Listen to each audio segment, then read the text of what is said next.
Hey, welcome to Vino Entertainment TV, which is based on Gavin. Today we're based on Gavin. Today we're gonna talk about choke no joke. Ray J and Whitney, LeBron James, Kobe Bryant, and Diddy is trying to contact all his witnesses and stuff like that. That's why they ain't want to get that ninja no bail. That's why. Yeah. And I heard the bail was denied. And everything. And I said, well, that goes back when he was online, had his homeboy online threatening everybody. Y'all remember that? Had his homeboy out online talking shit and this and folks and stuff, trying to threaten him if he do something to Diddy, whatever. You're right. What up, Tori? Dragon, TT, happy Thanksgiving, y'all. Happy Thanksgiving. Yeah, I hope y'all had a lot of turkey and ham and rolls and black eyed peas and corn and stuff like that. Man, yesterday I felt bad, boy. The holidays make me just sick. Lord have mercy. But I feel better today. Yeah, I feel a little better. I had me a few drinks today and had me a few drinks yesterday, and boy, I feel a lot better. a lot better, yeah, a lot better. Yeah. So we're gonna get started because we ain't gonna be on here long. Not today.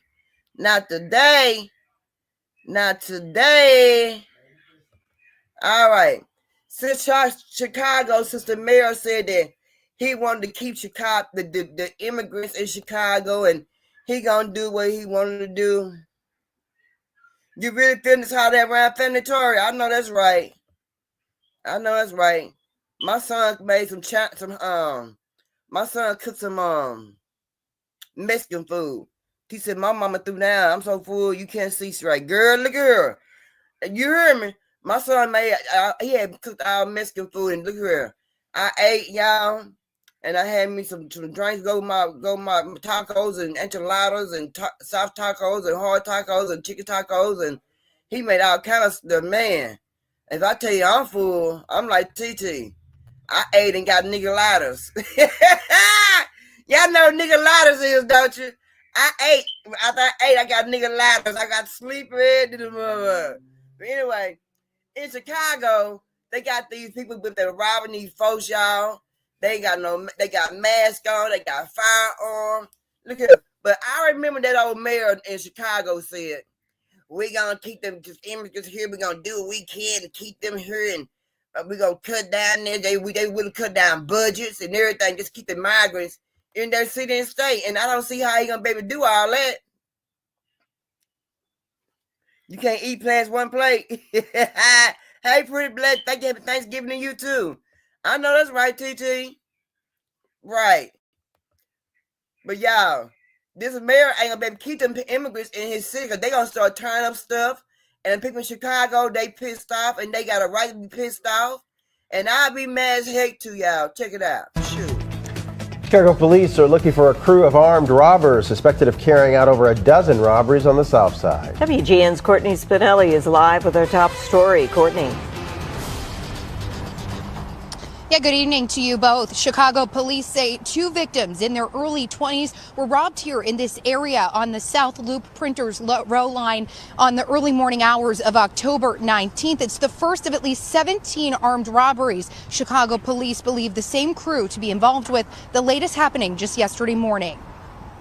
These are crimes of opportunity, and in this case, 17 different crimes across several neighborhoods throughout the city of Chicago. The suspects so far targeting 8 neighborhoods, touching areas from downtown to the south and southwest sides. At least 3 incidents happening in the 15th ward, served by Alderman Raymond Lopez. When I see situations like this, my heart goes out to the community because it's not something that you can plan for. The suspects believed to be a group of 3 to 6 males, anywhere from 18 to 25 years old, carrying out their crimes in dark clothing and ski masks. Police say they've been armed with handguns and rifles, in several incidents pistol whipping or beating their victims. We have to stand up and not just assume that this is just a low-level crime, because we've seen so often where routine crimes of opportunity become deadly situations. The suspects, police say, also stole one of the victims' vehicles but ditched it on the same block. CPD says the suspects are driving to and from their crimes in 2 stolen black Maseratis and 2 stolen black Jeep Grand Cherokees.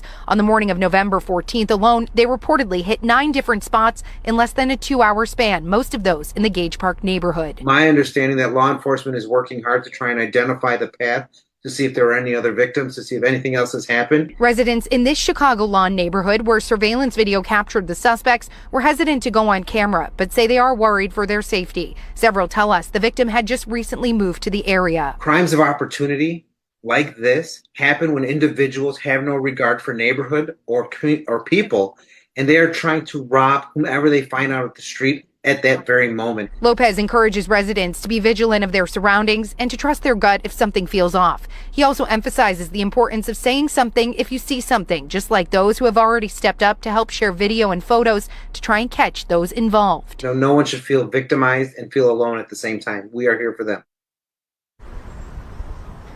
Now, Lopez also says if anyone is uncomfortable coming forward with photos or videos that may help police in this investigation, or perhaps they're a victim themselves and haven't reported, he said you can reach out to their office and they'll act as a bridge and do anything they can to help you. He also reminds the importance of making sure you let Chicago police know if your vehicle is stolen immediately the moment you realize it, so that they can track whether it's used in any crimes. No arrests have been announced as of tonight. In the South Loop, Courtney Spinelli, WGN News.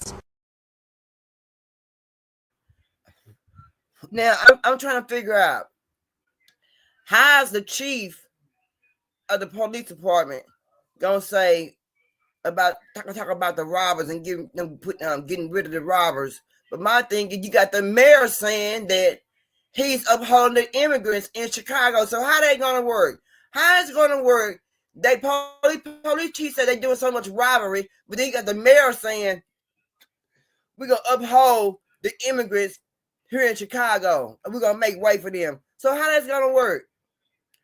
I wonder how is that gonna work. Hey, round table baby, how you doing? That ain't gonna work, y'all. He doing one thing one way and the mayor doing one thing one way. They pulling back and forth toward each other, and it ain't gonna work. It's not gonna work. I don't know how they think that's gonna work. It ain't gonna work. It ain't. And anyway, the mayor got to get rid of those people from those immigrants in Chicago anyway, because of the fact that Trump said he's getting rid of all the illegal immigrants. So I don't even know how even the mayor gonna even try to step up to the plate and keep them there when Trump said they gotta go. They gotta go. And that ain't gonna work. It ain't gonna work. It is not gonna work. Let's check out Chuck No Joke. The conspiracy about the passing of Whitney Houston. That goes back to Ray J. I believe allegedly Ray J had something to do with Whitney Houston, and whether he gave her the bad package, you know, him being there in the last moments of her death, me seeing him with Clive Davis the night before Whitney died, which was weird to me because he didn't have no relationship or Clive Davis like that back then, to be hanging with Clive Davis at a Grammy rehearsal and then the next day Whitney got killed. I'll never forget that. I remember Clive Davis wearing that red tie, which is supposed to be symbolic to blood. I remember him and Ray J sitting at that rehearsal. The next day, Whitney was dead. And it has always been rumored, allegedly, that Ray J gave her the drug because he was allegedly getting high with her. And he was getting high with her. He was providing the drugs for her. And yes, that red tie means symbolism of something to do with death or blood or something like that. That red tie do mean that. But yeah, he got something to do with that, I believe. Because he was there. Diddy was there. Clyde Davis downstairs. Diddy was downstairs. Ray J was upstairs with our girl Whitney. You see what I'm saying? See, like it's all playing in together. Yeah, see how it came out together, Whitney. Where did Ray J come in at? Now, what did Diddy fit in there with Whitney and Ray J? They there. That's what I come together. See, That's how we started connecting everything. How the Diddy come to import. What part did Diddy play in this? Where he fit in at? And he fits in all kinds of ways, y'all. All kind of ways. Let's check out this man. Who made this girlfriend, now just a girlfriend from a short period of time, do something she didn't want to do. Allegedly, when he opened fire, the victim was lying in bed right there next to his estranged wife. He's then also accused of forcing his wife to shoot the dead man a second time, saying he'd kill her if she didn't do that and help him dispose of the body. Lewis says his brother had only been dating the woman for a few weeks. In fact, just days before the murder, Mac was arrested for harassing communication for repeatedly calling his wife's phone. He posted bond, but then allegedly told his wife he'd been watching her all day the day before the murder.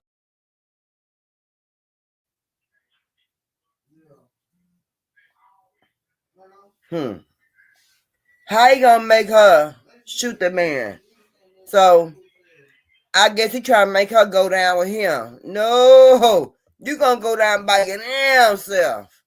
You going down by yourself. Unlike my husband, with my boyfriend of mine, and then you gonna come in there and gonna try to make me power and pew him too. That ain't no damn way. Can't nobody. Y'all gotta be careful about who these men y'all asses pick up. I tell y'all about picking these men up.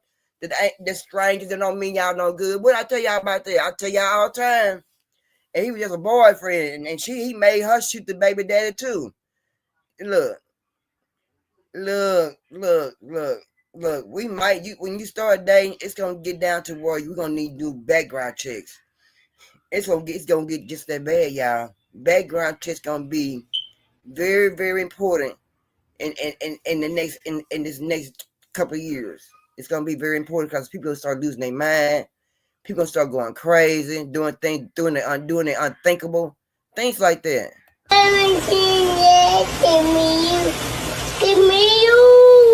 This is how Kirsten Watson wants to remember her 2-year-old's happy and loving daughter, Zavea, haunted by her last moments alive on a FaceTime. She was on his lap and she was gasping for air, and as she was gasping for air, he just had his arm around her neck, just squeezing tighter. He was like, "This what you made me do. All you care about is that man." And I'm telling him, "No, stop, please. This is your daughter. She loves you." But he's still doing it. DeAndre Flanagan is charged with murder. Court records say he struck his daughter with and against a blunt object and choked her, applying pressure to her neck and throat. The 25-year-old picked his daughter up from a daycare on Monday before leading police on a chase and eventually a standoff in Northwest Harris County. Telling the officers, like, "Look at this FaceTime call. Move in now." And they sat there and said they got to get everybody ready. And they have to put on their, like, shields and stuff. And they have to do all of this extra stuff. Like, he wasn't killing her on this FaceTime call. They waited at least 20 minutes to move in. I've been pressing officials about why they waited to move in.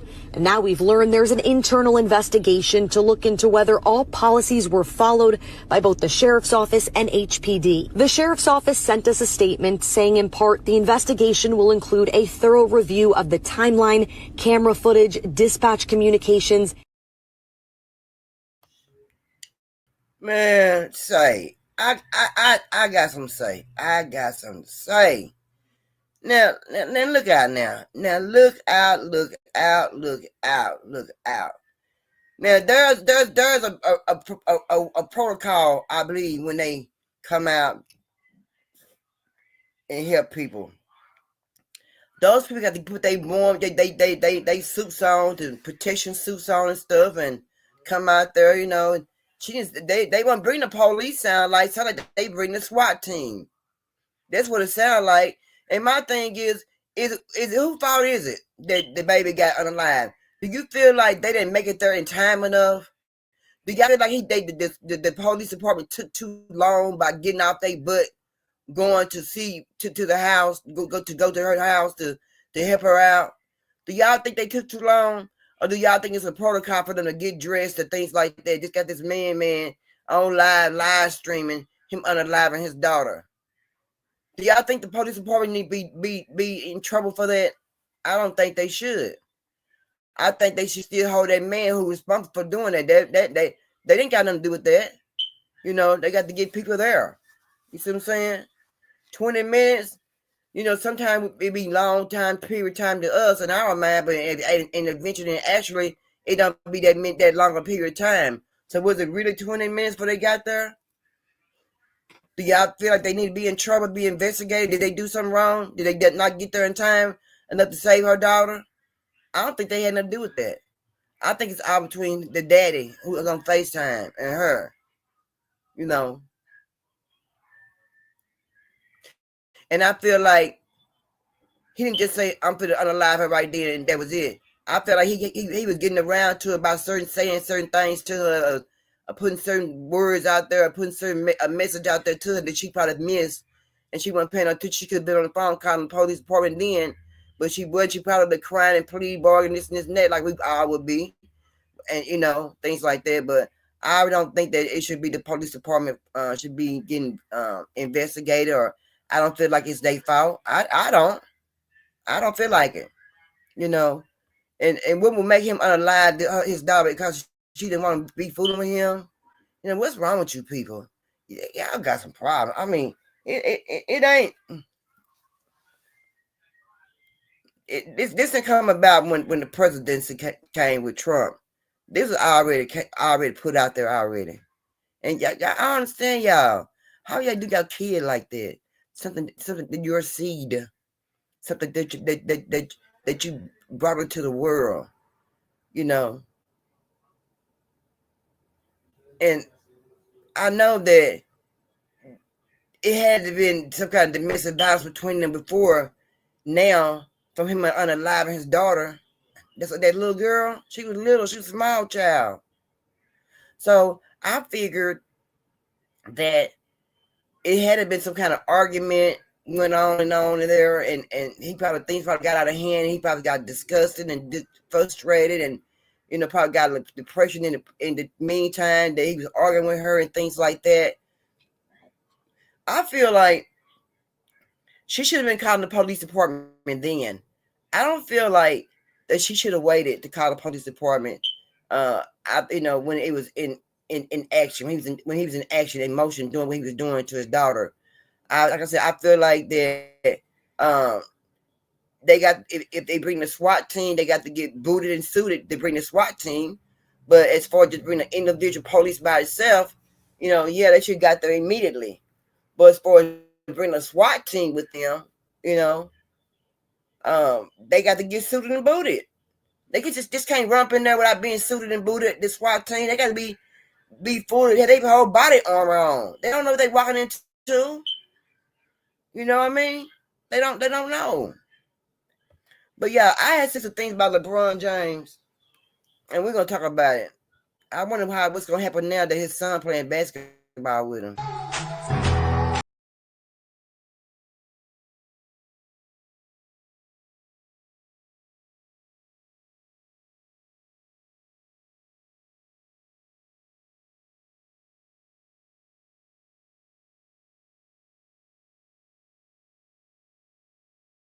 So my question to you is, since LeBron James has came out being one of Diddy's sex toys, sex toy boy. Since he's came out, they say that he's one of the main ones. Now he's coming out like he's all pissed off, and you know, but he was the one saying, "Wasn't no party like a Diddy party, wasn't he?" Well, he the one wearing that maid's uniform. Like he ready to go serve some drinks and do some clean up, bend over his knees and do some clean up. Yeah. When the true story come out about LeBron James, his son just gonna be sick. Yeah. Or his son might be want to turn on to the same game his dad turned on to. You see what I'm saying? And they said, quiet as kept, shh. LeBron James' son don't play that good. He plays like shizness. That's what they say. Have y'all heard that? Did y'all hear that? Yeah, I heard he can't play. Yeah, sure did. I heard he was sorry as I don't know what. They say he cannot play with a dime on dime at all. I don't know. But what I seen him do a little couple of shots, they made a couple of shots. They didn't make the basket. They didn't make a basket. And my question is on that part. Was LeBron James kicking it with Diddy to get Bronny up and down that basketball team?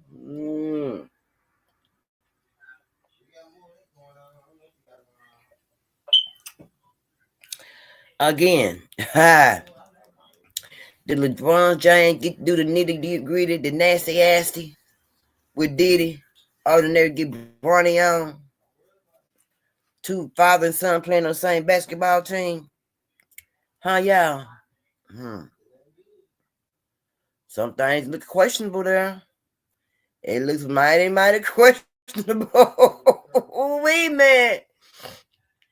And what if his son, you do know what his daddy doing? And his son may want to be like his daddy down the line. Do you think he's gonna turn his son on to what's going on with how he got his fame and fortune? Do y'all think, let's talk about the upper part, do y'all think Kobe Bryant got too big for his parents? And they had to get rid of him? They say he made it almost to the top level. I don't know. In the mumble jumble, what the plane was. And then they said that plane was, that helicopter plane, whatever it was in tip-top shape. Now, that's what I've been hearing. So he kept that plane always getting checked out. Always getting the routine check. You know. So I wonder, since all this stuff coming out, and you have to remember, Kobe Bryant was throwing the sign up too, the symbols up too. He was doing that too. Sure was. He was doing that too. But I wonder, did the industry get to Kobe Bryant too? But it's a good thought. Put that on your mind. And put it in the back of your mind when it come out. Something like they come out and you say, oh, Perp said something about that right there. But yeah, it's a good thought to keep on your mind though. They said Kobe Bryant and Diddy may have a couple of words, was associated. I ain't gonna say they were buddy friends. They had been associated together though before, you know. So what y'all think? Man, I don't know. We just never know, but we gonna find out though. Like a rainbow fading in the twinkling of an eye.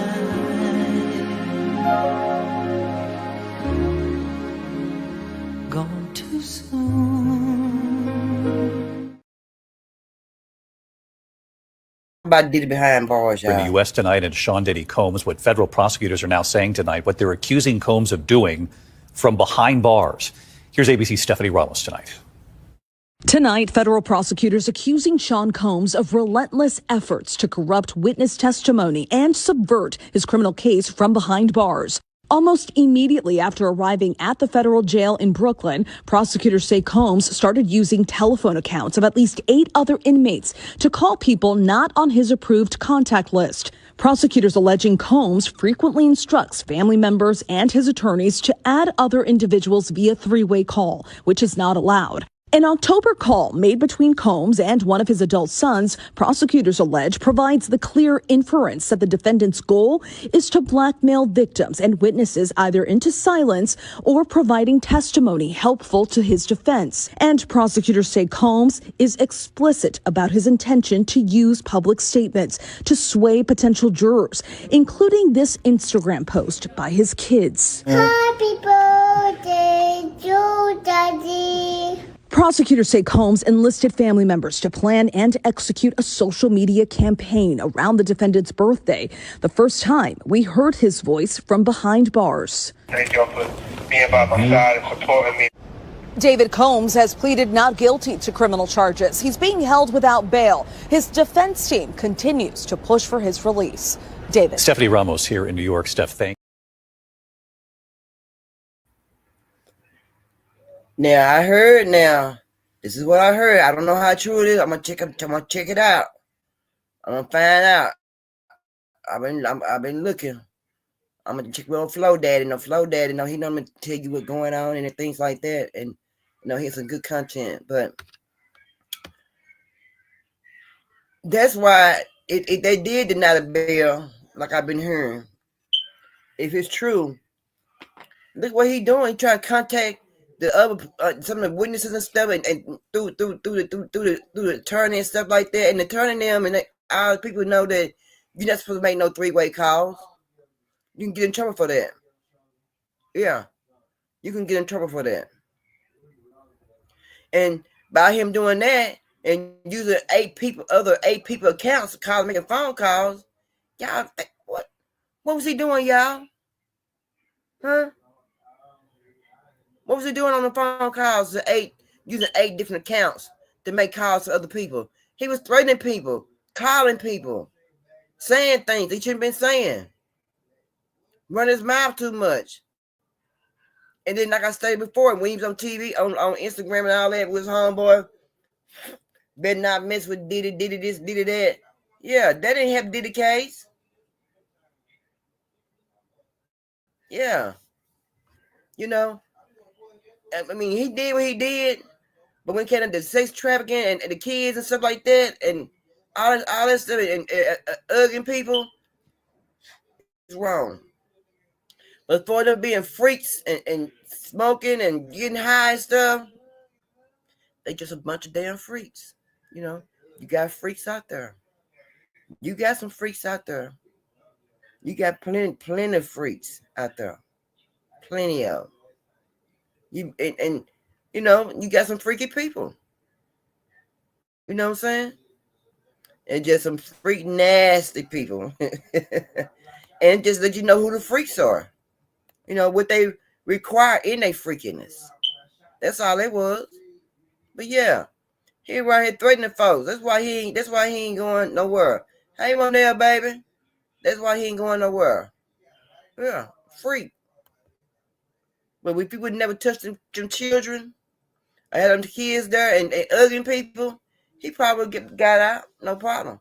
Because like I said, there's no, those are freaks. They just some freak people, like freaky parties, and he had them freaky parties, and he had some extra sensitives to go with it, and that means the sex trafficking and the ugging people.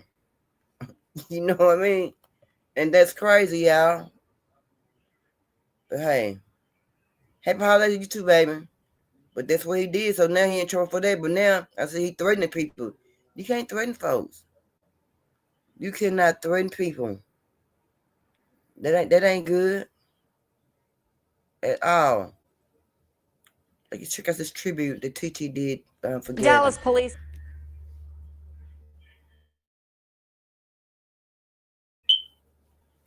Dallas police tonight are looking to you, our viewers, to help track down a gunman who was part of a wild shootout that left a 21-year-old man dead. So the dead man's name is Gavin Preston, and police say he was in the wrong place at the wrong time. Fox 4's Sean Rabb in now with more on the bold killer who was caught on tape but is still out there, Sean. Yeah, yes, Steve, and the video is quite incredible. Tens of people standing around, a crunch of slow-moving cars parading through a parking lot, and rat-a-tat-tat as bullets pop off. 3 people in different vehicles are shot. 1 dies, and the shooter's caught on tape.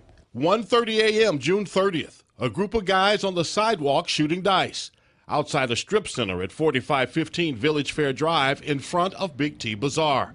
Dallas homicide detective Eddie Parker. Probably 50-plus people out here because they were kind of dispersing. People congregating and conversating. Cars cruising, top right of your screen. The shooting starts because in the video, you see people just start running all over the place. As the crowd breaks, some can be seen pulling what looks like guns as they run for cover. And then, look at this boy, dressed in black, right arm out, firing away. And the guy over there is actually shooting back toward this way into this parking lot. Look at him again as he slides down the sidewalk in flip-flops, white socks, shooting all the while. When the shooting stopped and police arrived, 3 people in different vehicles had been shot, 1 dying behind the steering wheel in his car. 21-year-old Gavin Preston. From intelligence that I'm getting, I'm hearing that he was not the intended target. Investigating officers recovered at least 30 shell casings. Preston, 2 weeks shy of his birthday, was with 4 friends who'd done nothing that night to provoke anyone, but in the wrong place at the wrong time. From just interviewing them, they didn't even go inside of the party. They were just kind of out here just hanging out. These are still pictures of the shooter, taken from the surveillance system video. Who is he? If you see him, you're going to know him. You're going to say, hey, that's such and such. Detective Parker feels like the man in the flip-flops firing the weapon is about 6'1" to 6'2". He's slender and kind of has a medium-like afro. Personally, I think the video is very clear, and I think if seen on TV, personally, I think somebody's going to know him by name, nickname. Somebody's going to know this kid. I need the community to step up. If you know this person, give me a call, and so we can get this person off of the street. So if you know him, you know him. Dallas Crime Stopper is offering a reward in this case. You can call them at 214-374-8377 or call Detective Eddie Parker, Dallas Police Homicide. Help catch a killer caught on tape, but still at large.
Yeah, thank you, TT, for that. Thank you, TT. Anybody in the chat? Thank you. Let's talk about the human body parts that were found in Arizona where none of my watch live at. Boy, and I wonder, do this have something to do with all the art with these people organs? Check it out. FBI raided the Phoenix facility in hazmat suits as part of a multi-state investigation into the illegal trafficking and sale of human body parts. But for the first time, we're now able to see the testimony from one of the FBI agents who conducted the raid, and what he recounts is shocking. He said he found a cooler filled with male genitalia, a bucket of heads, arms, and legs, infected heads, and one of the most disturbing findings called a morbid joke in the lawsuit, a small woman's head sewn onto a large male torso like Frankenstein and hung up on the wall, with no identification tags on the bodies. Tools that are not appropriate for dismembering scientific bodies. Harp says his mother's ashes showed up by mail on his doorstep shortly after the raid, but he isn't even sure they're her ashes. He says his mom and grandma wanted to help medical research after their death, yet doesn't believe they ever made it out of the BRC. Man, that's crazy as heck. They sew a woman's head onto a man's body. Was they up in there experimenting? Was it selling parts in there, body parts at that building? But that many bags of body parts, man, they had to be some sick people to be in there sewing heads onto body parts. What's wrong with them people? Oh my God. Man, say, boy, you just never, boy, say, boy, they nasty, TT. I wonder what they were doing with them body parts. Were they gonna sell them? Were they selling them? Or were they in the experiment trying to reincarnate people's body to, make it see what the body work? Something put a woman's head onto a man's body. Who would do that? What were they trying to do? What was they doing? What was they trying to? Was they trying to make something and try to create something? I wonder. But they had some problems. Who would do some crap like that? Not me. Not me at all. So what would y'all do if y'all rent money come up missing? It's rent time. You paid your rent on time. You pay your rent on time.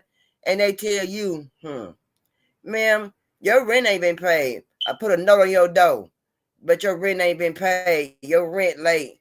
Gonna charge you late fees and stuff. How would you feel about that? Yes, the money spirit is running loose. That's crazy. I don't understand how they gonna do that. Was they trying to recreate something? Because why would you put a woman's head on a man's body? That's crazy. What was they trying to create with something like that? That's crazy. I don't understand that. I don't. I wonder what they was doing. Anyway, they got arrested in that warehouse. Man, that was gross. And you have to be a gross person to sit there and sew a head onto a body part. Oh, I'd just be sick. Oh my God, I'd be so sick. I'd be too sick. Oh my God. Oh, I'd be early everywhere. Ugh, man. This is my first time hearing this detail. Yeah, I'm disturbed hearing that. Yeah, man, boy, you disturbed. You. That's child Kathy White. Kathy White was Jay-Z's mistress before Beyonce came along. They're trying to say that Kathy White was pregnant and that little Blue Ivy may not be none of baby. I don't know. I'm just saying what they say. I don't know how true it is, but it will come out in the wash machine. You put it in there, let it wash for a little while, come out.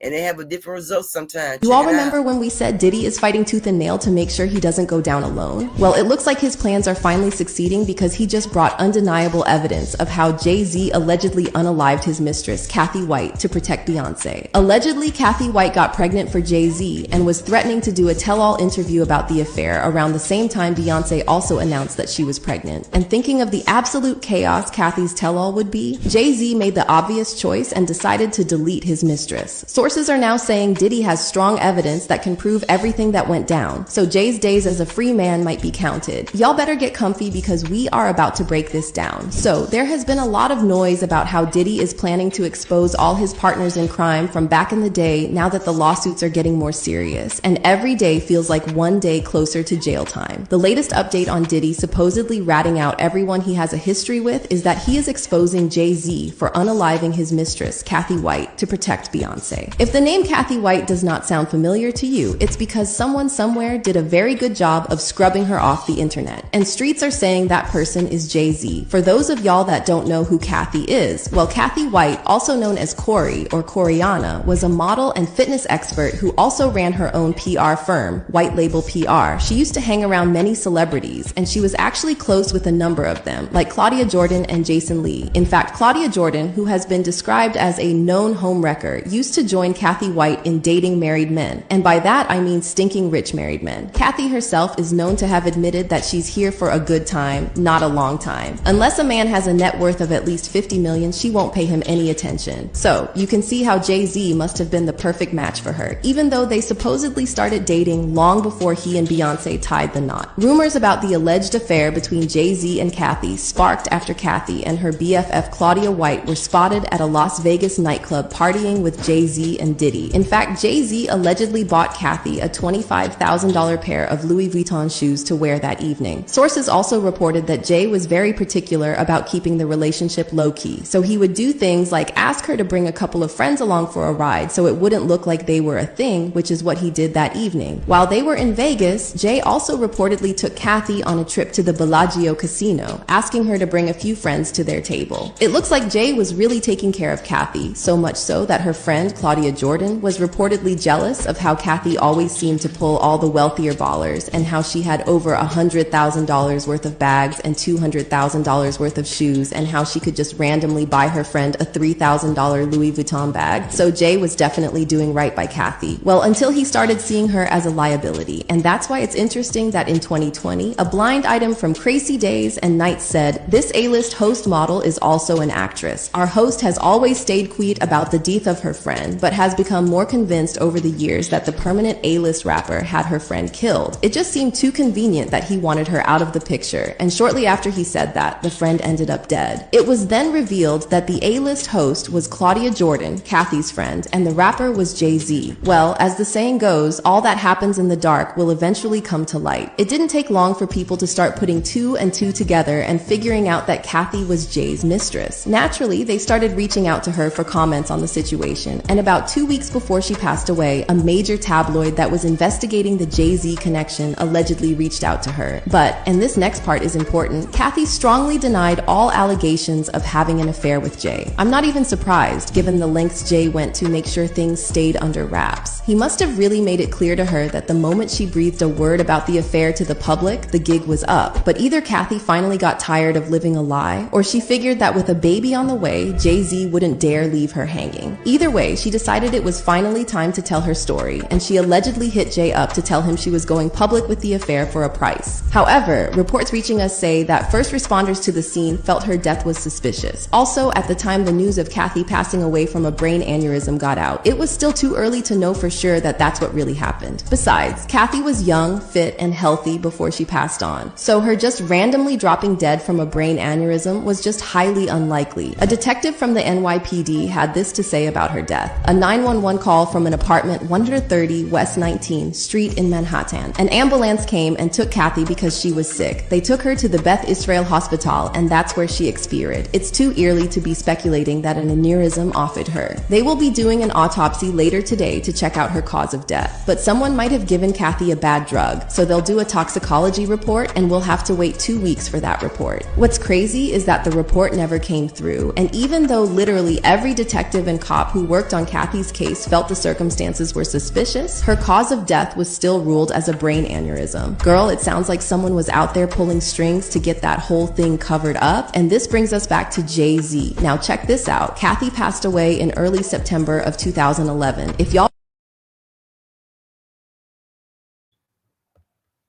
Man. What y'all think about Kathy White? What y'all think? Yeah. Jay-Z. Man. What you doing? Now, the reason why the toxicology or whatever, because remember now, the coroner is buddy with Diddy. You got to remember, the left eye and all them who did they resume their body was, the coroner was the same coroner. And that same coroner is also did Kim Porter's body. And they all got something to do with Diddy. He was Diddy man. Come to find out, I think after Kim Porter got unalive, I think he ended up getting unalive or something like that. Something like that, how it went. You know. So I don't know. You know, money make you do some strange things. You hear what I'm saying? It make you do some crazy things, but with money, but is money that powerful that make you do what he did? Or was he out just having fun? He wasn't intending on hurting nobody. He was just having fun. Yeah, I think he was just having fun as a big kid. Because he really didn't have no life, really. Because he was always getting played with when he was a little boy. Remember, he was an altar boy. So he probably never really had a life as a kid. His mom and dad, and Bumper Johnson's mama and Bumper Johnson put him off on somebody. And they already said, I've been also hearing that his mama, Clarissa, is not his mama. I've been hearing that that's his auntie. I've been hearing that his mama been unalive for a while. I don't know how true that is. Don't quote me on that. But you know what? Perp gonna be them butchers finding out. She sure gonna be there to find out when it happened. When I heard something about it again, and they say it's true, I'm sure gonna bring it back up in here to you, and we sure gonna talk about it. You can believe that. That's a fact, a true fact. Because I want to know if it's Clarissa his mama. I think he got a sister named Janice. She came out one time. Remember I was saying, where's sister at? Yeah, her name is Janice. She came out. I seen her with Diddy. So they showed her since he been locked up. A picture of her has been surfing around, and him together been surfing around. So I did see that picture of him and her together. So yeah. And she don't even look like Clarissa. But they don't mean nothing. That's Clarissa. I thought Janice was his sister. She said, I thought Janice was his mom. No, when they showed a picture of her, it wasn't his mama. It sure wasn't. It wasn't Clarissa when I seen a picture of her. It was Janice that I seen on a picture with. Yeah, it wasn't Clarissa. It was Janice, TT. I seen him with. I sure did. I'm like, oh, that's his sister. I was like, where is sister? I knew he had a sister. And I'm like, where he at? Where's she at? And then it came a picture of her and him together. It wasn't Clarissa. It was him and his sister Jan. They said his name was that was Janice, her sister. So I don't know. We gonna find out though. It's gonna come. It's gonna come full pair.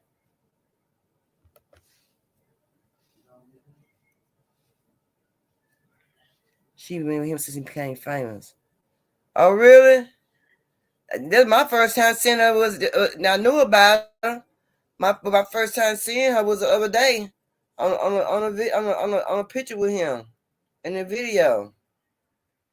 I'm like, and she's dark too. She's dark skinned too, just like him. But she didn't look like him though. But that, like I said, that don't mean nothing, But I said they trying to say Clarissa is his auntie. I don't know. I don't believe that though. I ain't heard it. I just been heard it in the streets. I ain't seen it on the news or nothing like that. So we gonna check. We gonna put a pause on that though. But I ain't for sure though. But anyway, I got to tell y'all before about your rent money. Let's check out this about the rent money, y'all. We're gonna come back to here because this right here, y'all. This a fight right here. I don't care what nobody say. This a fight to be happening about my rent money. Where my rent money at? Some Southwest Atlanta renters want to know where their rent money is going. They say management at the London townhomes told them they can't find their payments. Channel 2 investigative reporter Ashley Lincoln is live at the property where some residents say they were told to just write another check. A check, Linda. These renters who are on a fixed income tell me they simply can't afford to replace.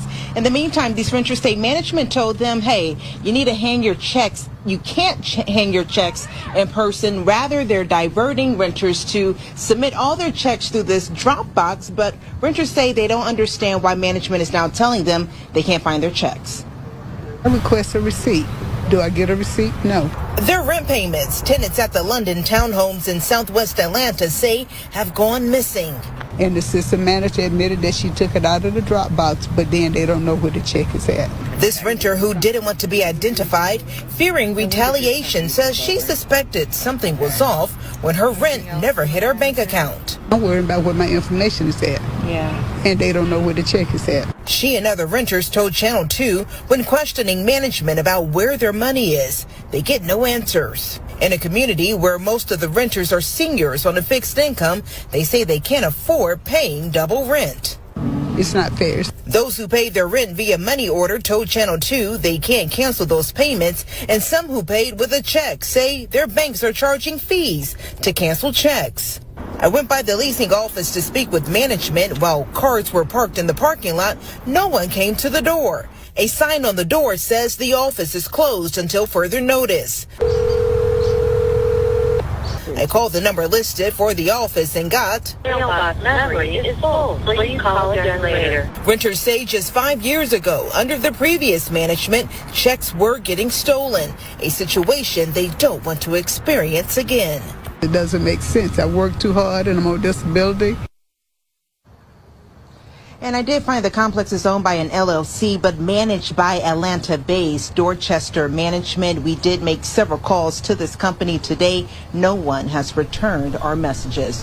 Reporting live in Southwest Atlanta, Ashley Lincoln, Channel 2 Action News. Ashley, that's got to be so frustrating. I hope they can get some answers. Thank you. And we have more details on some ways to make sure your rent check isn't lost by your leasing company. You can send it certified mail with the return receipt requested. You can also set up an automatic bank transfer to directly deposit your rent each month. If available, use online payment platforms, and always keep a record of your physical check number and also the date you sent it. Oh, hell no. Somebody better go get my rent money. Somebody better find my rent money. Somebody to get my money. If they don't get my money, oh, Lord have mercy. Where is the rent money? Rent collectors, main office, where is the rent money? She said she got the money, but don't know where the money is. Oh, hell no. If you don't get my rent money, that's going to be a problem. She been in the spotlight with him since he became famous. Oh, my bad. That's what it meant. It sure, where's my rent money, TT? They don't get my rent money. It's going to be some problems in heaven, girl. Look here. Where the rent money at? If the rent money got in the woman's hand, what happened to the money? What happened to the money? And we can't say she stole the money only because that lady said her money the check has not been cashed yet. So you only give rent money only from when you for cash money is when you go to the main office and you give your rent receipt. But if you put in a drop box, you put in a check or even you put in a check or money order in the drop box for your rent. So I just wonder what could have happened to their money. You know what I'm saying? I don't know. So we can't say they stole the money because, like I said, the money or the lady her check hadn't even been cashed yet. But still, when it's like that, are they required to charge you extra money? Oh, that's on there. That's a them problem. That's a they fault problem. They did that on their own. Would you say that's who problem it would be their problem?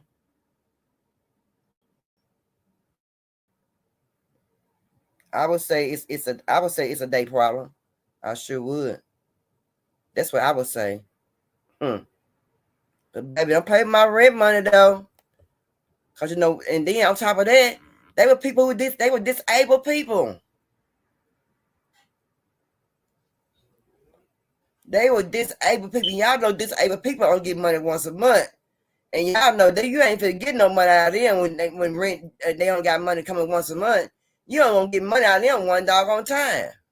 Not over and over. They can't keep replacing no doggone money. And you ain't gonna get none out of them. What they gonna start doing, making them phone calls. And that's what they did. They called the news people.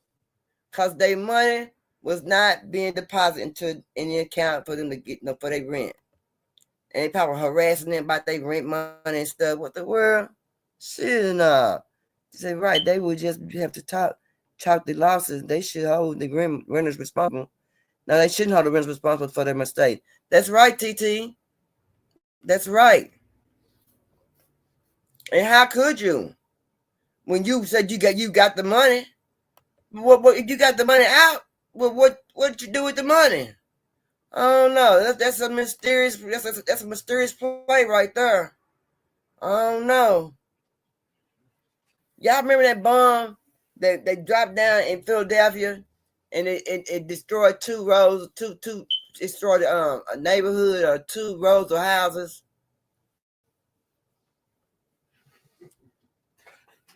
My son in here doing a robot. I'm just trying to figure out what happened to him. Y'all remember that? Let's talk about that, y'all. More human remains from the 1985 MOVE bombing in Philadelphia have been found at Penn Museum. The museum says the remains match records of 12-year-old Delisha Africa. She was one of 5 children and 6 adults killed when Philadelphia police bombed the MOVE organization's headquarters, which caused a fire that spread to dozens of row homes in Cobbs Creek. The Penn Museum says it has been taking inventory of its collection since other remains from the MOVE bombing were discovered several years ago. Lawyers for the Africa family issued this statement saying, in part, for nearly 40 years, the city of Philadelphia, the University of Pennsylvania, and the Penn Museum have refused to treat the MOVE bombing victims or their families with even the most basic level of respect and decency. And this latest revelation is just the most recent in a long line of atrocities Black folks in America have had to live with. We are disgusted and disappointed, but unfortunately, we are not surprised.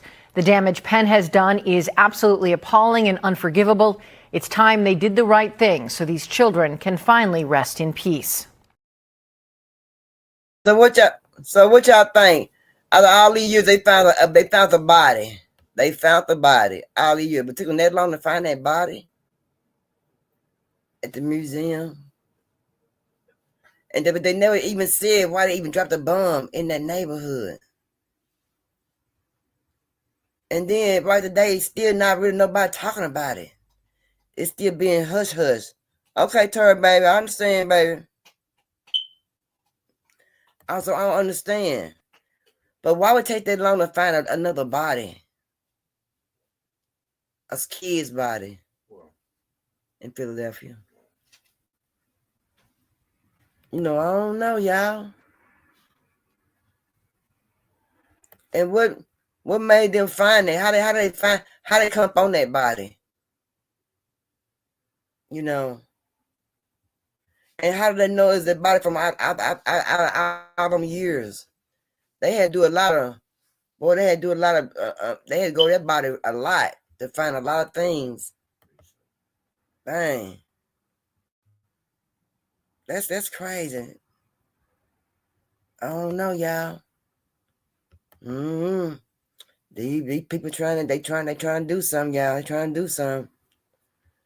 But I want to see how y'all feel about this. And I want to talk about this. This is video of Rayshawn Alexander leaving the East Baton Rouge Parish Prison early Wednesday morning. The jail let him go. The problem is, the district attorney says he wasn't supposed to be released. Apparently, he paid the commercial bond, and no holds were reflected at the prison for whatever reason, and he was able to bond out like anyone else would have. The 21-year-old rapper has been in parish prison since March of 2023, waiting to stand trial on a charge of second-degree murder. Baton Rouge police arrested him then, accused of shooting and killing Nicholas Williams. At the time, Alexander was out on bond for other charges. On Tuesday, during a routine motion hearing, Judge Tarvald Smith found no probable cause for one of those charges involving possession of a firearm. For reasons still unclear, there was no longer documentation holding Alexander in jail, and the jail allowed him to post a $260,000 bond and leave. My question is, whose fault is it? Whose fault is it that they let him out? Is it on him? Or is it on him? Should he turn himself back in? Should he keep on pushing? He didn't break out. the prison. He was let out the prison. Well, he was let out the prison, but he got to turn himself back in. Ain't nobody who turns himself back in. He gonna until they come find him. When he come find me, yeah, he might do his time, but he's a young kid. He's not. Man, there's no way I'm turning myself in. Mama, he got to turn himself in. Hang your business. When time comes, they catch him. They gonna catch him. Yeah, boy. What y'all think? Same period of time, what I think is shit. My stuff is that young man is trying to put his record label or his music out there. I don't care. He care. says he's trying to be a rapper, you know what I mean? Yeah, he a rapper. Yeah, so that's what rappers do. You know, the underground rappers, they do things. The underground rappers do things that to make themselves be exposed. Well, I don't care. I wouldn't turn myself in. Would y'all turn yourself in? No. I wouldn't turn myself because you made a mistake. Y'all let me go. I walked out. I didn't run out. I didn't break out.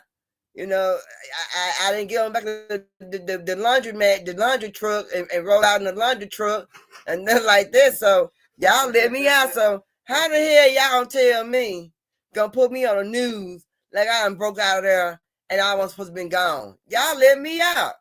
Ain't nowhere in the world. Shit, nizzle.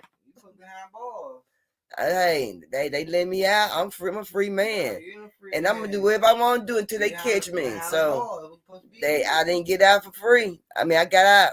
They let me out. That ain't true. They looking for him. Oh, he keep his head behind his shoulders. They want him. They want him to turn himself. They want him to turn himself in, and there is no way that I would turn myself in. He probably laughing at him. He laughing. That young man sitting there laughing.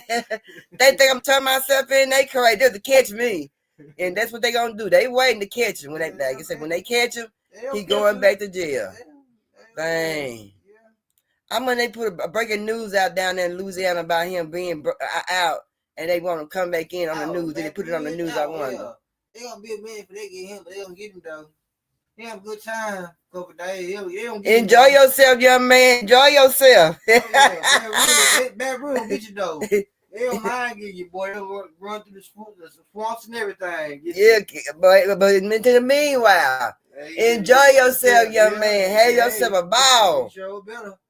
Because I don't know how much time you supposed to originally got, but you know, since they let you out, man, you better enjoy yourself. Man, say I'll be around that ball until I fall. I be turning up, man. Had a good time, man. Cause they slow me down, man. And then when I get out and get in the car, I'll be real cautious about where I go and where I hang out. At you hear me? You keep your head up. You sure right. Keep your head on swivel. Yeah, keep your head on that swivel. You sure right. Yeah, that's what Pep said. Keep your head on that swivel. You sure better. You gotta keep it on right, tight right. Yeah, shoot. But do y'all feel like you can tell what a person gonna be when they're at a young age? I know he's gonna be a basketball player. Oh, I know he's gonna be a football. Oh, girl, you got you a R&B singer right there. Girl, you got your good tennis player. Do y'all feel like? Do you feel like? Oh, girl, he gonna be in the system, girl. Oh, child, he gonna be in the system. He gonna be a jailbird. He get big. He gonna be a thief when he get big. Do we say things like that? Well, I don't say things like that. It's like when you like growing up, depending on how your lifestyle is, you grow up what community you in. What community you in? It don't mean you're gonna be a thief, a thug in the community. It means that you may be a better person, come out a better person in that community, not that thuggish way. You might be a smart person in the community, but at the end of the day, that community, you're gonna see what's going on in your community and see what your mama and daddy going on and see, you know. But at the end of the day, it's like it's upon you to be somebody. You know what I'm saying? That's right. To get out that situation, not to be like your mom and dad or your cousin, Right, your uncles in right. the hood. So environment development, right, that you're growing up so, in. You know, it's like it's up to you. It's not how I want to say it's like following the ropes of your cousin, your brothers and uncles. Yeah. And them. No, get out them ropes. Break the cycle. And handle your own. That's why they call it break. That's why they call it break the cycle. But check this out right here, y'all. Is this true what she's saying? I don't know. I kind of feel like she's saying the truth a little bit, but then again, maybe not. They build jails based on 4th grade population reading level. So if you aren't able to read by 4th grade, that's the projection that they use to build the institution. So you got to start early. What? Are you serious? I'm serious. Failing in reading, we know they're going to be future inmates. Yes, if you don't put them on the right path to success. Because why aren't they reading? Are they getting the help they need at home? Are they in the right schools? What's contributing to that illiteracy for not being able to read? How do we protect black men? They're being prosecuted. You have to just make sure that we start them before they get to that point where they need a lawyer or that they're facing criminal prosecution or any sort of action. And that is with the mentoring, with the sponsoring. Yeah. It's all about who they see, who they want to emulate, who's pouring into them first. You got to grab our kids before the gang grabs them. So what y'all think? Do y'all think she's telling the truth? Kids gonna be in jail at a certain age? Do y'all think it's true? I don't really know. A kid can be a bad actor when he's young, you know, and like I said, anybody can change their ways. Nah, it's not everybody.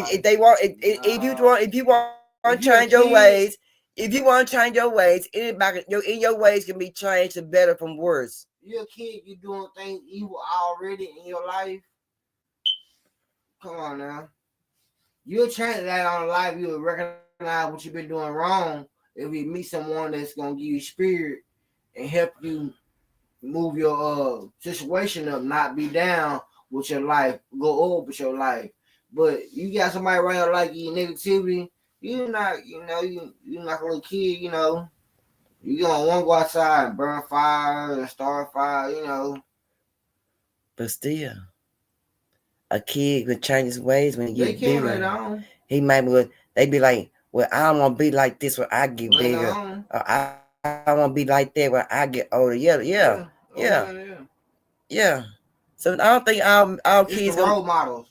But what she's saying, it's a possibility all kids go to jail at certain, that they'll know at a certain age, and they put them and they put the kids in a certain group.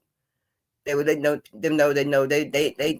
jailbird people. They ain't gonna be successful. They ain't gonna do nothing in life. They just a menace to society. Put it like that, they're gonna be just like a menace to society. You go to juvenile centers. Most of the juvenile centers in Texas are full of Mexicans and blacks.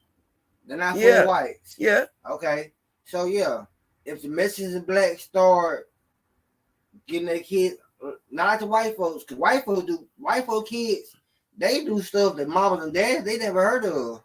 Them the ones you need to watch out for. You know what I'm saying? They got the wrong ones, you know, in the system. But the it's just the statistic of the black and the Mexicans are the ones who do act out the most. And it comes down to statistics of the blacks and the Mexicans. It'd be the blacks who are the more rowdiest ones who are out to do be in more trouble, and who out to more do to handle firearm, who out to be doing all the most of the fights, and the unalive, and it's always the African American people. Well, my son said it ain't, but like if it's the Mexicans, like it's on the Mexican news, it ain't on the American news. The Mexicans chilling. I just I know it's the white folk, boy. The Caucasian people is not doing like that. They don't act like that. Okay, on the statistics. Okay, we're gonna put the black and hold on. We're gonna put the black and the white on the statistic, right? Now, who is the one that is more violent as far as firearm? Black. Okay. Oh, No, I don't want to hear nothing else. Black. I don't want to hear nothing else. I say black I don't want to hear nothing else. That's all I want to hear. Who is it? The black. I don't know. Now I want to hear the reason. I don't want to hear nothing behind it. I don't want to hear nobody that you got to say. Okay, that's all I want to hear. Okay, that's it. Stop. That's all I want to hear. I don't hear nothing else. Okay, now as far as taking money and get out of money and getting as far as robbing the banks and okay. Caucasians. Okay, so who is really hurting their communities though? Caucasian. No, the Caucasians not hurting the communities. They're not. What you mean? The Caucasians not hurting. The Caucasians is not hurting their communities. It ain't the black folks. How we not? Okay, our neighborhood, it used to be called neighborhood, but now it's called. But the neighborhood is now. The neighborhoods are now called the hood. It is no longer called a neighborhood. The African American people are no longer in a neighborhood. You missing what I'm saying? And they are in the hoods now. If you go to white people neighborhoods or the hoods, it's not. It's very rare hoods. Okay, it's not mad that they're eating good. They're not showing their ads as zazzles like the black American people are. You got the I'm serious. You get to look at the statistics on that, and that's what that is. But hold on. So in the white folks' neighborhoods, they still got the neighborhood. They still got the neighbor on their hood. They hood is not. They neighbor is not taking out their hood because there is not a hood. They still are a neighborhood. You go to the African American places or the black people, what you want to call them, or what you want to say, the melanated people, whatever, they are in the hoods. There is no neighbor on the hoods no more in the black people in where they stay in the community. It's not even a community where the hoods at. You right. It's I mean, come on now. Since that you saying there's no hoods. No. I say ain't no neighborhoods. I say hoods ain't no neighborhoods. And white folks taking everything, all right. I'm the hood. Listen, all right. We out here. The black folks are we are now. Mm-hmm. We out here doing what we can. Who makes the most money we are now? Who are the ones that making more money are the black folks? The Caucasian people are. Okay, all right. So boom. So us black folks are trying to get what we supposed to be having a long time. They ain't got no take the neighborhood down. Okay. Us black folks is trying to get what we had to get a long time ago.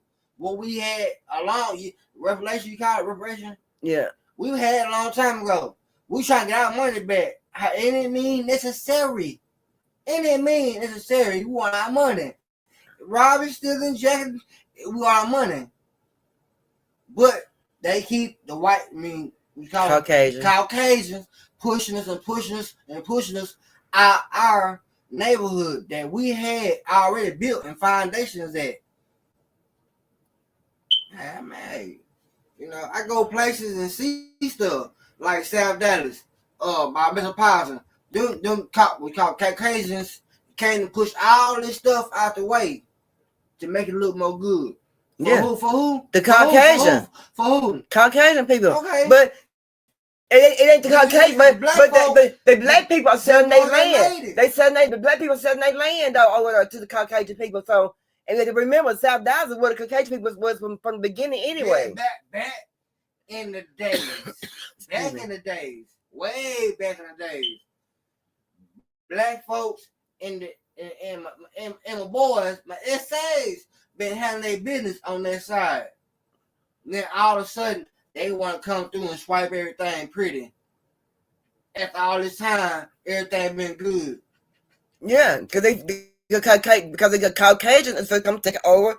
They coming over to take it. They gonna take over South Dallas. They come take over South Dallas. They gonna do that. Hey, Toya, they gonna take over South Dallas. That's the whole plan. That's why they beautifying South Dallas to take over South Dallas. Yeah. Them, what's the thing called them crates? Cranes. Trailers. Young thing you want to see when you get trailers and houses and stuff built over already. Yeah. So they fixing the neighborhood up, but still though, it's South Dallas. You can turn a turd to gold water. It's still a turd. You know what I mean? Come on, man.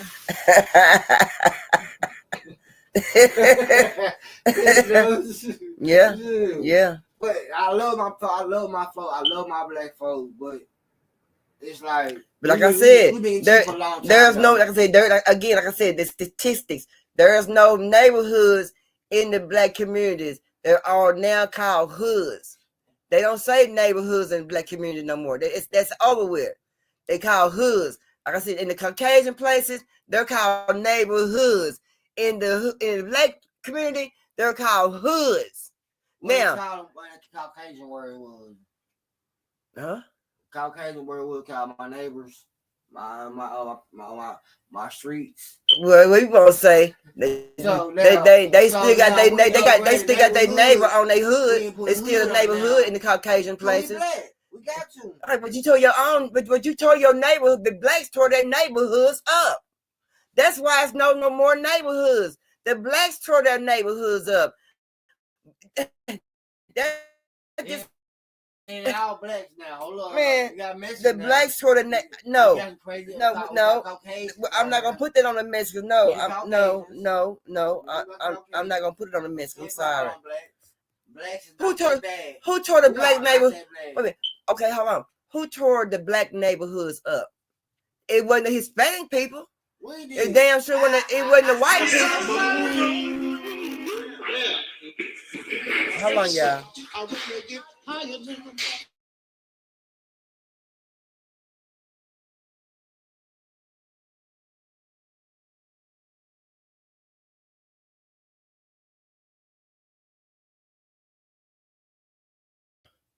My bad. It's true. It ain't the Mexicans or the white people tore the neighborhoods up in the black communities. Sure, they tore their own hoods up. I don't care what nobody say. I don't know what the argument may be, but we tore that up, and we tore it up as far as not cleaning our neighborhoods up. We tore it up by not keeping our houses looking good. You got the houses looking raggedy. We tore it by not having our grasses clean, our yards clean. We tore it with drugs and the thugging all outside, the stealing, the taking, the robbing, all that.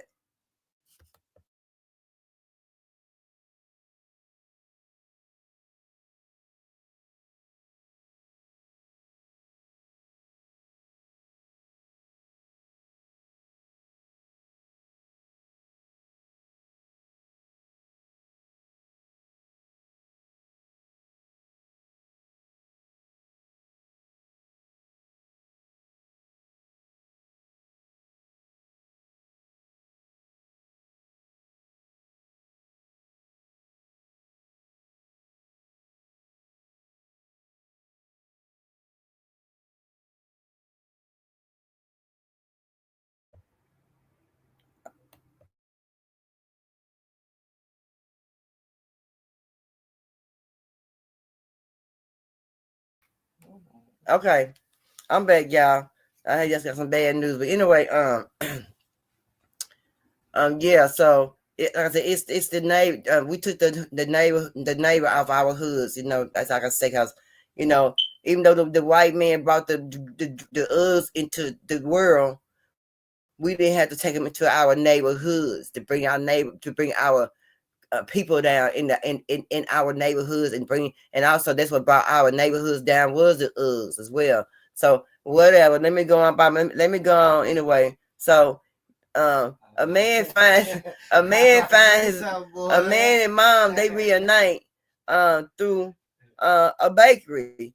I don't know, some kind of way she gave up for adoption when she was young. Check it out. I don't have to give me some sugar. I didn't order any. What is this? That's when we started screaming. It's an unbelievable family reunion story. The Chicago man finds his biological mother just blocks away from his home. There are lots of bakeries in Chicago, but Give Me Some Sugar in the city's South Shore neighborhood had Vamar Hunter hooked. The lemon bars, that was my catch, and the chocolate chip cookies. So 3 things. And the lemon pound cake. Vamar started coming here about 10 years ago, and he says he really felt at home here. As a matter of fact, he lived about a block away and also enjoyed talking to the owner. You know, she interacts on a personal level. When Vamar was 35, confirmation of what he always suspected. He was adopted. He got a genetic profile and some help from a genetic genealogist. Soon, his biological mom was located. When she was ready, she called from a familiar number. I had the bakery in my phone, locked in. I'm like, give me some sugar. And all I'm thinking in my head is, why do I have to give me some sugar? I didn't order any. What is this? It's still not dawning on me. And then, you know, I'm like, hello, you know, she's like, hello. And then that's when we started screaming. and I started crying on the phone. Lenore had put Vamar up for adoption when she was 17. I had left the adoption open, and I said, you know, if he really wants to find me, then he'll be able to find me, but otherwise, his life must be great. I wouldn't interfere in that life. Their relationship now, like they've never been apart. You all pretty. With Lenore now semi-retired, Vamar runs much of the business. The puzzle that always haunted him, now complete. Man, I love my mom. I love having a mother. It was a lot of rough Mother's Days. I love my son. And the fact that I have him now in these later years is just, like I said, that's just God. God is love. Wow.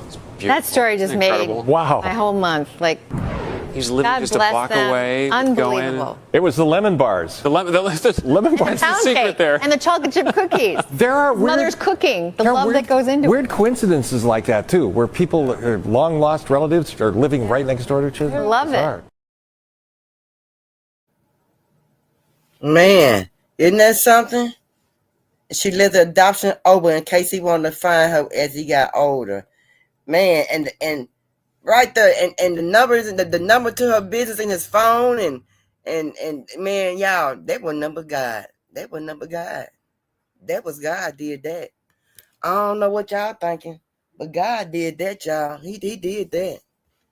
Yeah, the right place, the right timing. His favorite cookie place, bakery place. The number in his phone, saved in his phone because he liked him so much. Ain't God good, y'all? But won't he work it out? He would work it out. He would work it out. Anyway, I'm finna have to get off, y'all. I just got a phone call. My aunt passed away in Little Rock, so man, that's crazy. She passed today on Thanksgiving Day, man. So I'm be making me a trip as soon as they give the arrangement. But now I got to figure out how we're gonna tell my uncle. That's my uncle, sister, and he's 77, 78 years old. And then we got to figure out how we're gonna tell my uncle. And he in Texarkana, so I don't know. So I don't know how he gonna take it, but yeah. But anyway, y'all, no, life is short. You just never know, y'all. Thank you, TT. Man, that was a phone call I got. Y'all just never know when life is short. You just never know what go on. And then I heard the other day MHB mom passed away, you know. Even though he do the evil things that he do, you know, I send condolences to him as well. So y'all, you know, love your parents. You know, my sister called the day is Thursday, Friday, Tuesday. I ain't talked to my sister in over almost 2 years because she pissed me off. And so she a Scorpio, and I'm gonna leave her. And we two strong-headed people. We were holding our ground. We won't talk to nobody. But then one of her friends got unalive. He went to go sell a dog sitting in his car, and somebody walked up to him and shot him in the head.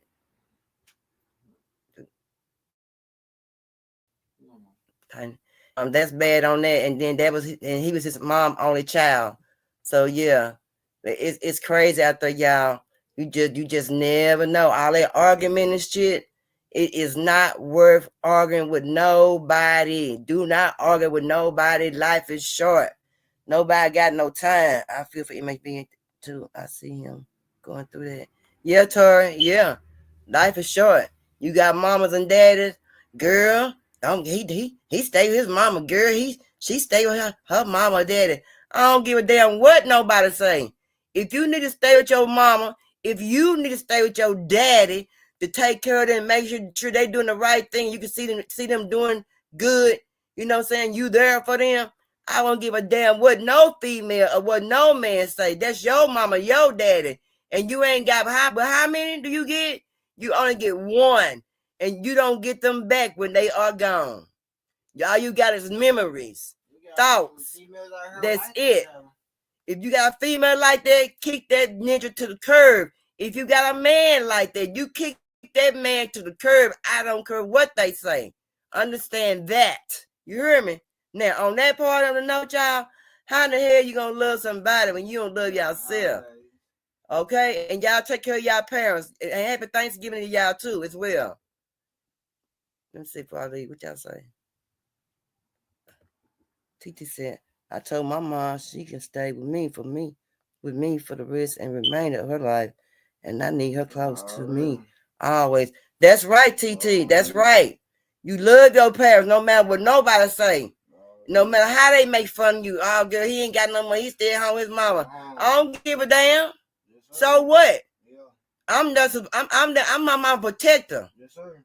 She been mine all these years, and now it's my time to be her protector. You hear me? Yes, sir. It don't matter what nobody say.